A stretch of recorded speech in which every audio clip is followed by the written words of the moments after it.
To immigrationquestion.com, your go-to resource for U.S. immigration insights. We provide clear immigration news and information.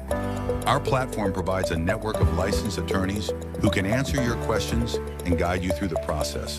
From visas to green cards, asylums to citizenships, immigrationquestion.com helps you to network with immigration attorneys so that you can move forward with confidence. Sign up today or download the app. Free registration, limited time offer. Stay tuned. We go live in 30 seconds.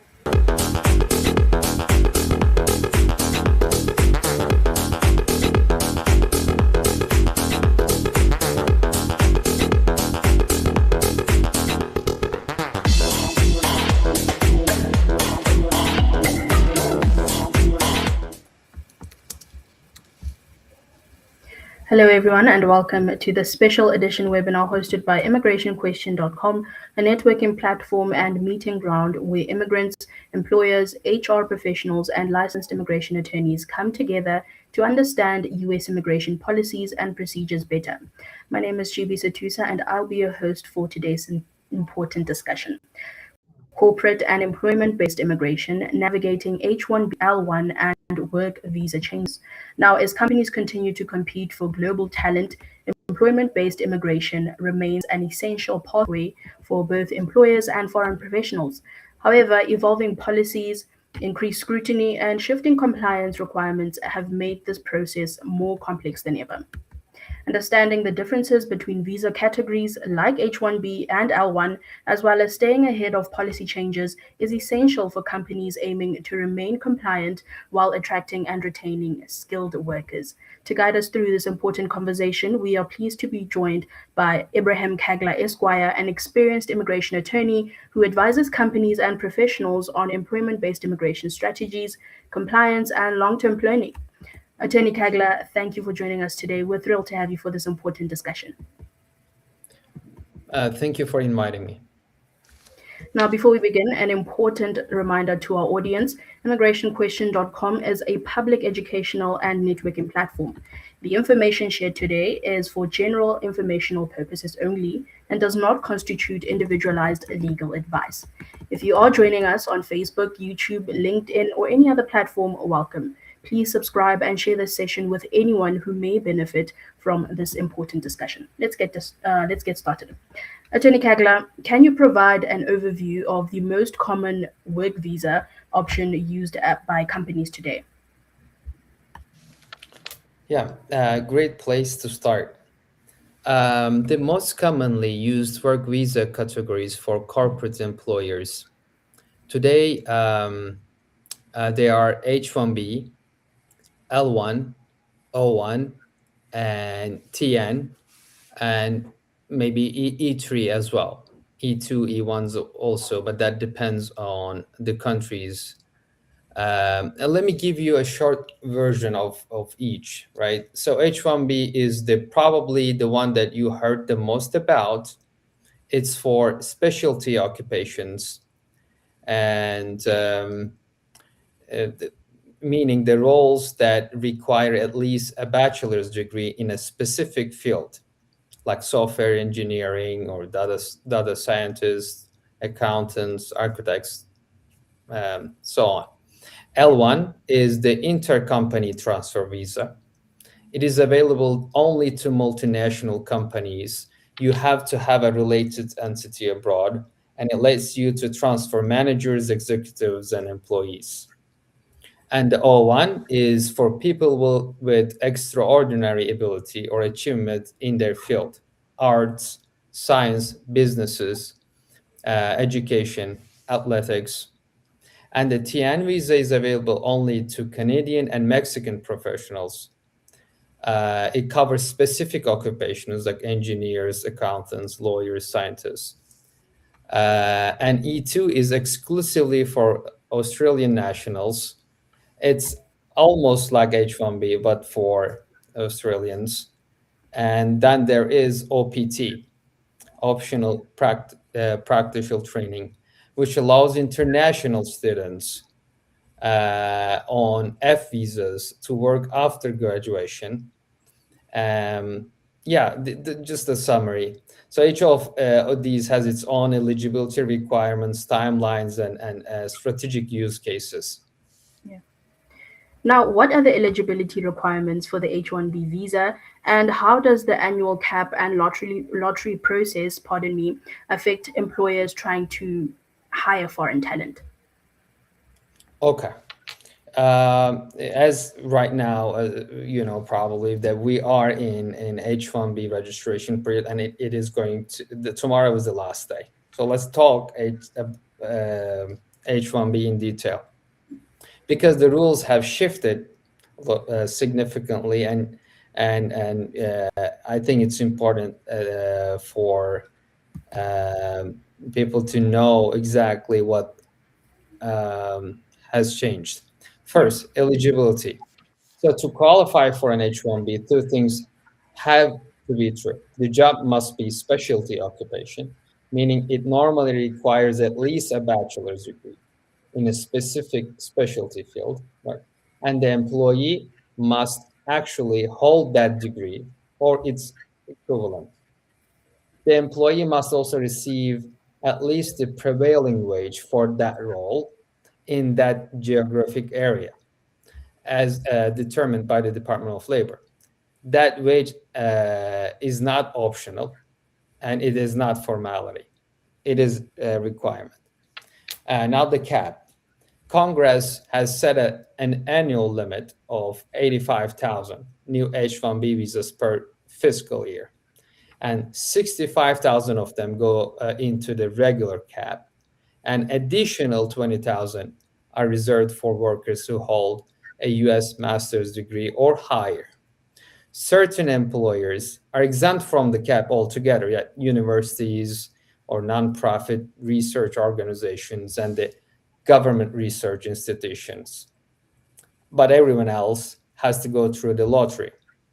Here's where things just got more complicated. On December 2025, Department of Homeland Security finalized the rule that replaced the traditional random lottery with a weighted selection system. And this is important.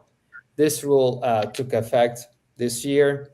This is the first H-1B year that this rule is going to apply. So this rule applies right now, Yeah. and which means that the petitions are going to be like this year. We'll see how this is going to play. So under the new system, registrations receive multiple entries in the selection pool based on the Department of Labor prevailing wage level for the offered position. There are four wage levels. Level one is the entry level. Level four is the highest level. And here's how it works. A position offered at a wage level four gets four entries in the pool. So it has a higher chance of getting the lottery. Level three gets three, level two gets two, level one gets one. This actually fundamentally changes the math of the lottery, right? Because you'll have more chance of getting the lottery. Think about what it means in practice. Employers who offer higher wages have statistically better chances of being selected. Yeah. And it is a deliberate policy choice designed to shift H-1B usage toward higher skilled and higher paid positions. So if you're sponsoring someone for an entry level or lower wage role, your odds just is going to be lower and harder. Yeah. And also there is another major new consideration. I'm sure everybody they heard about this. A presidential proclamation from September 2025 added $100,000 payment requirement for certain H-1B petitions, where the beneficiary is physically outside the United States. This is the most important part. So I must just say this again, because if you are in the United States, let's say you're studying here, and you graduated, you're doing your OPT, and you're going to apply for H-1B and register for H-1B, your employer is willing to register you for H-1B, you're not going to have to pay this fee. If you're physically outside the United States, then you'll have to pay this fee. Um, So I think I hope this answered. I was trying to go as detailed as possible in Yeah. this. We don't have a lot of time, but I hope this answered the question. No, it was pretty detailed, attorney. Thank you so much. Now, the L1 visa is often used for intra-company transfers. How does it differ from the H-1B, and what situations might it be the better option for multinational companies? Okay, great. This is one of my favorite topics to discuss with corporate clients because L1V is genuinely underutilized by companies that will qualify for it. Fundamental difference between H1B and L1 is H1B is available to any qualifying member. The L1 is not. It's exclusively for intra-company transfers within multinational organizations. If you don't have a related entity abroad, the L1B is not available to you. But if you do, it's often easier because there isn't, you don't have to go through all the requirements that I was just mentioning. It's often the smarter and easier choice if you have a qualifying entity abroad. Basic eligibility requirement for an L1 is that the US company and the foreign company must be related. At least 50% common ownership or control, covering parent companies, subsidiaries, or affiliates. The employee being transferred must have worked for that related foreign entity for at least one continuous year out of the last 3 years. And that employee must be coming to the United States to work as a manager, an executive, or someone with specialized knowledge. There are two types. There are two types of L1 visa: L1A and L1B. L1A is for managers and executives, and L1B is for employees with specialized knowledge. And here is the really important strategic point about L1A. Managers and executives transferred on an L1A can apply for a green card under the EB1C category, which does not require a perm labor certification. I cannot emphasize this enough. This is because it's most of the time it's current. Visa is always, but most of the time visa is available, a green card is available, and it's much faster than the other green card applications. So three practical differences from H1B: one, no cap, no lottery; and two, no labor condition application is required; and three, L1 ties employment to the company, so you have to have that foreign entity. And L1 is better choice sometimes not. If your company has a foreign parent or subsidiary, you need to move the manager or genuinely specialized employee to the United States. It's probably a better choice. Truly eye-opening. Now, attorney, policy changes and increased scrutiny have affected employment-based visa adjudications. What trends are you currently seeing in H-1B and L-1 filings? Okay, great. So let me be direct with you here because this is what a lot of companies needs to understand to protect itself, and the enforcement environment for employment-based visas has materially tightened, and it is not going back to where it was before, I think. On the H-1B side, we are seeing more requests for evidences, and particularly around specialty occupation arguments, wage level justifications, and third party placements. So like specialty occupation arguments, once you are saying that this is a specialty occupation, then you have to prove that that is genuinely a specialty occupation. And we're getting a lot of RFEs for this wage level justifications, getting a lot of RFEs. um, So the question is whether a position truly requires a specialty degree, not just benefits from one. And that's being scrutinized harder than it was 2 or 3 years ago. And there's something called a Project Firewall. USCS has launched this. It's a joint enforcement initiative with Department of Labor. It started in September 2025. So this combines USCIS fraud detention and national security with Department of Labor enforcement. So I think I'm just expecting that we'll even see more um, uh, maybe visits, site visits, Yeah. or maybe if they're remote workers, I'm just going to expect that there will be more scrutiny for H-1Bs under this administration. There is an H-1B modernization rule which went effect in 2025 too. So this is focusing on site visit compliance, and on the L-1 side, scrutiny of L-1B specialized knowledge is um, going to be, I think, scrutinized more. And also managers, are they really managers? One more thing that I want to mention is social media.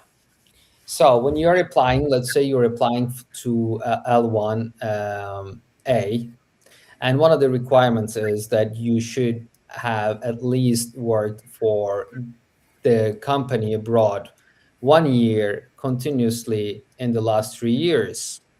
And then your LinkedIn page says you didn't, right? Yeah. So social media vetting. Social media is now, I think, the State Department, and I think they are looking the social media, including LinkedIn or other social media, to Accounts. see if you really have that qualifications, and if it matches with your resume and everything. So I think the bottom line is it's going to be the standard for approval has risen, I think. Yeah. Yeah. Yeah. Now, what common compliance obligations should employers be aware of when sponsoring foreign workers? Um, for H-1B sponsors, labor condition application, LCA, is the foundation of everything. Before you can file the petition with USCIS, you must file an LCA with the Department of Labor, and you're saying that you're attesting that you'll pay the required wage, and that hiring this foreign worker will not adversely affect U.S. workers. That is the foundation of an H-1B. An LCA must be certified before USCIS will accept the petition. If the LCA is not certified, you're not going to get your petition approved. And public access file. Once the LCA is certified, you must make a copy available to public within 1 business day. Every H-1B employer must maintain a public access file for each LCA.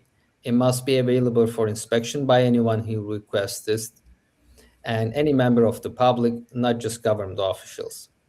And it must contain the certified LCA, documentation of the wage paid, documentation of the prevailing wage determination, and a notice to existing employees about LCA filing, among other documents. So you must keep these files for 1 year after the end of the employment covered by the LCA. Missing or incomplete public access files are leading. It will trigger an audit.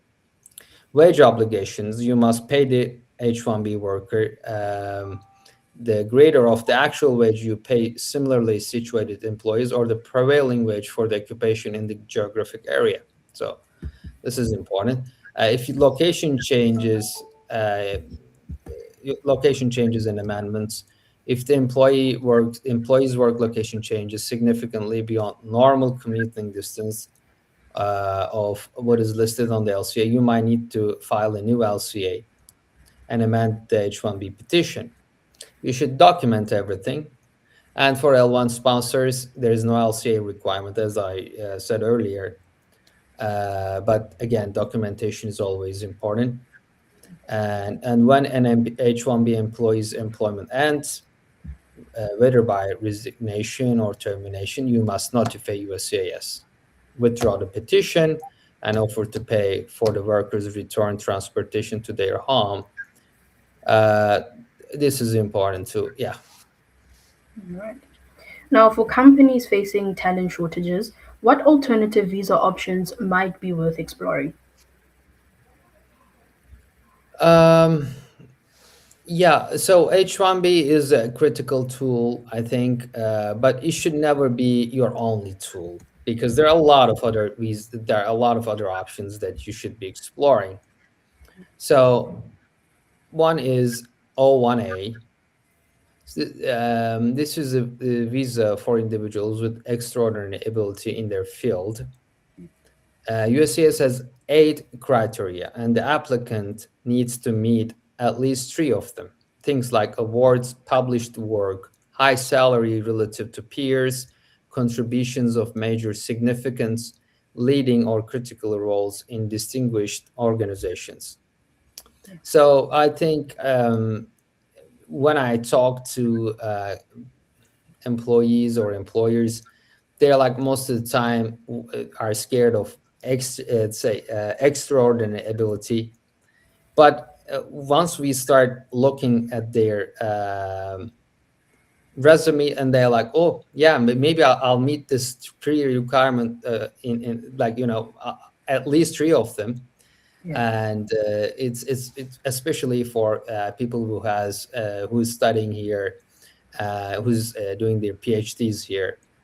And another option would be a TN visa, because for Canadians and Mexican nationals, it will be easier because it's designed for only for them, and E3 for only for Australian nationals. And OPT and STEM OPTs, of course. I mean, I know a lot of students, international students, are taking advantage of those, and I think they're great entry visas available for them. They're not visas, but I'm just saying, like, there are the first way to stay here and then get an employment for a lot of international students. EB1C, green card for multinational companies, their managers, their employees. Yeah, I think we covered most of them. All right. Now, looking ahead, what advice could you offer companies and HR teams to navigate employment-based immigration better and remain compliant while attracting a global talent? I think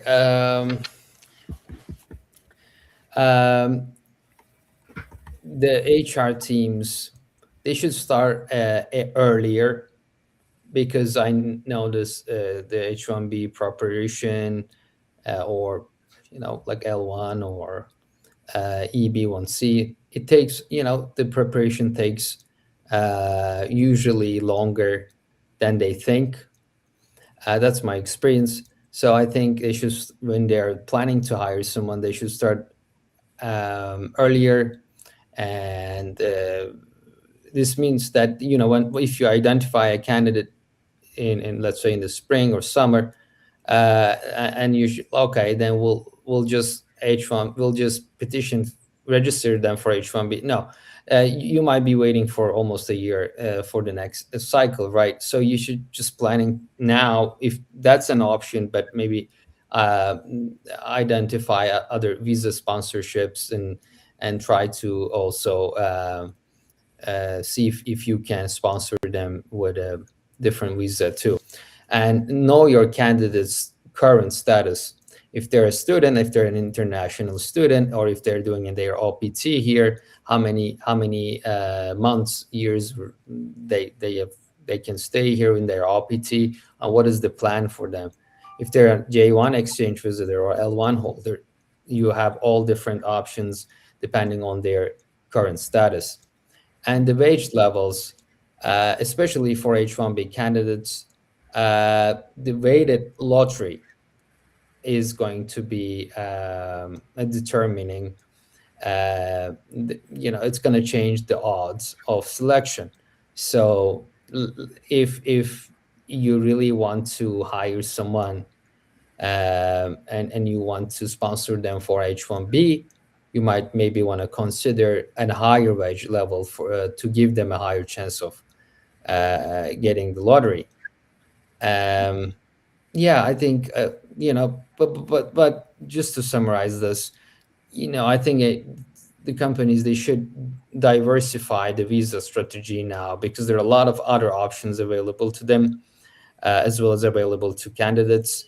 So not only H-1B, but the ones that we were just talking about, O1s, L-1, E-1, TN, all those visas available, and I think they should also consider these. Thank you so much, Attorney Caglar, for those valuable insights. Now, for everyone watching, this discussion about employment-based immigration, pardon me, is not meant to create unrealistic expectation, but to provide clarity and about the options and responsibilities involved. Understanding the legal requirements, preparing efficiently, and staying informed can help both employers and foreign professionals scale through the process confidently. If this is your first time joining us, welcome. ImmigrationQuestion.com is a networking platform where users can ask immigration related questions at no cost and engage with participating attorneys. We're also proud to share that ImmigrationQuestion.com is Triple B accredited and ISO certified, reflecting our commitment to transparency, accountability, community education, and data security. Now, Attorney Caglar, based on your experience with working with both employers and foreign professionals, how does immigrationquestion.com help immigrants and attorneys like yourself? Thank you. My experience with immigrationquestion.com is very positive, because it helps immigrants to get reliable information from experts like immigration attorneys, and also it gives immigration attorneys a platform to inform the immigrants and also the companies. Like today, they are thinking to hire immigrants. So I think it's a great platform for that. Thank you. Now, Attorney, before we move into our live Q&A session, let's tackle this important question. What is a common misconception you often see regarding H-1B, L-1, or employment-based immigration? Common misconception that I see is that for employment-based immigration is that it is a complicated process. Usually, it requires a couple steps. Sometimes you have to go to the Department of Labor, ask for a labor certification. Sometimes you need to prove that you have an employee, and that employee worked for your abroad entity for at least 1 year in the last 3 years that we were talking about today. So it's not just like, okay, I'm going to sponsor this person and this person is going to work for me. No, that's not how it works. There are a lot of requirements and there are a lot of steps. So the misconception that I see a lot, especially for those new companies, there are maybe startups or there are established companies here, but they are now thinking to hire international talent. Now they're like, okay, this is they're usually surprised to see there are a lot of steps and there are a lot of requirements for those for them to really hire someone from abroad. So I would say that definitely they should consult with an immigration attorney before they start their hiring process, and then so they can really build a really healthy process for them, also for the employees. Yeah. If you're just joining us, we've been speaking with attorney Ibrahim Caglar on the topic corporate and employment based immigration, navigating H-1B, L-1, and work visa changes. We are now moving into our live Q&A session. This is your opportunity to ask general questions and hear educational insight from a licensed immigration attorney. Drop those questions in the chat or call us live at 516-703-3483 and we'll take as many as time permits.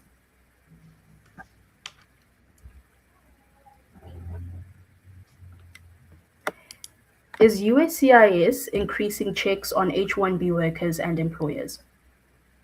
Yeah, I think yes. I mentioned this, that they have implemented new strategies to increase the checks and scrutinize the petitions more. Yeah. What are the requirements for an L-1 visa, please? Okay. So I did talk about this, yes, but I'm just going to briefly mention it again. So L1V, there are two types of L1 visas, L1A, L1B. L1A is for managers and executives, and L1B is for employees with specialized knowledge. And L1 visa is a visa that is designed for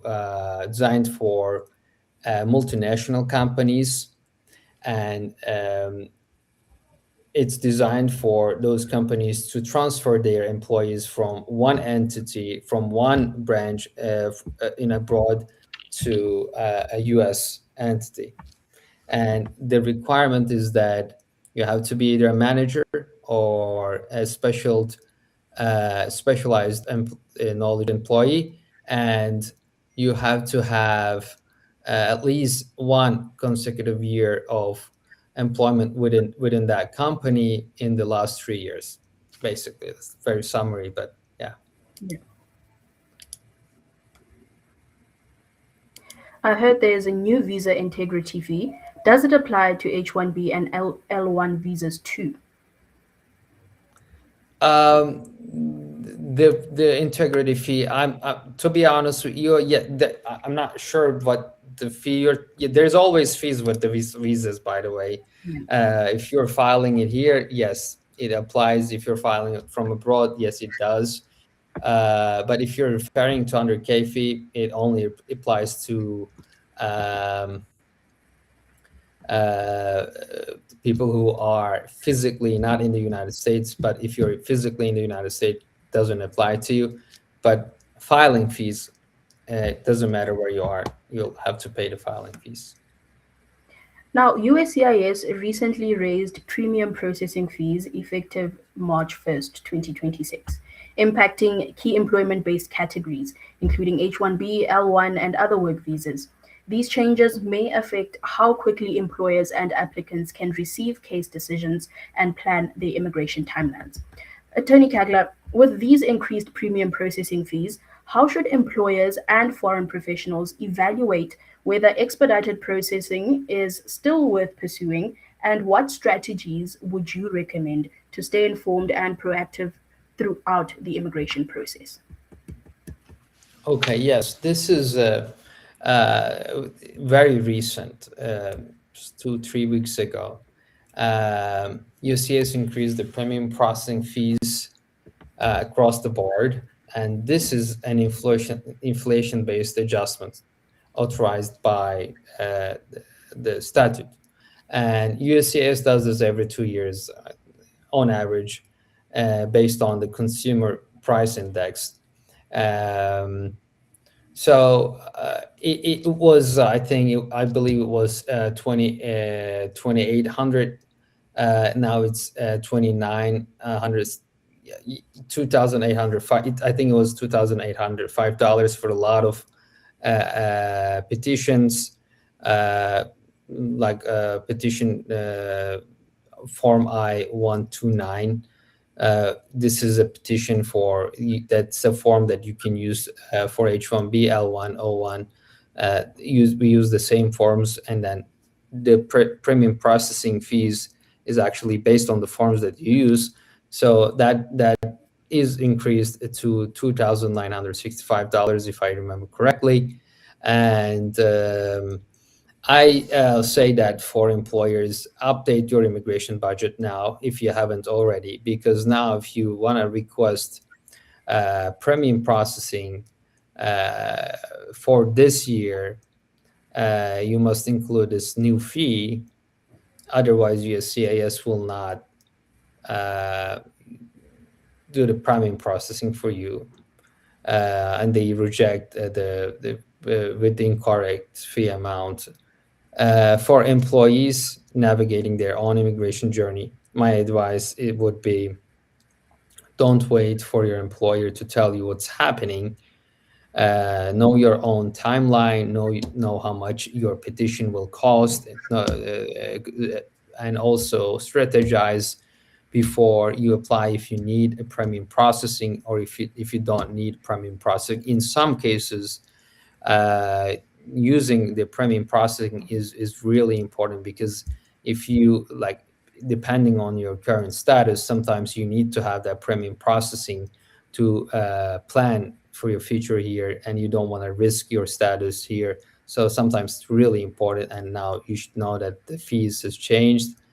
And I think always check the official websites like uscis.gov or their news outlet and stuff. So because a lot of information out there online that might be sometimes is might be misleading. So always check the official websites.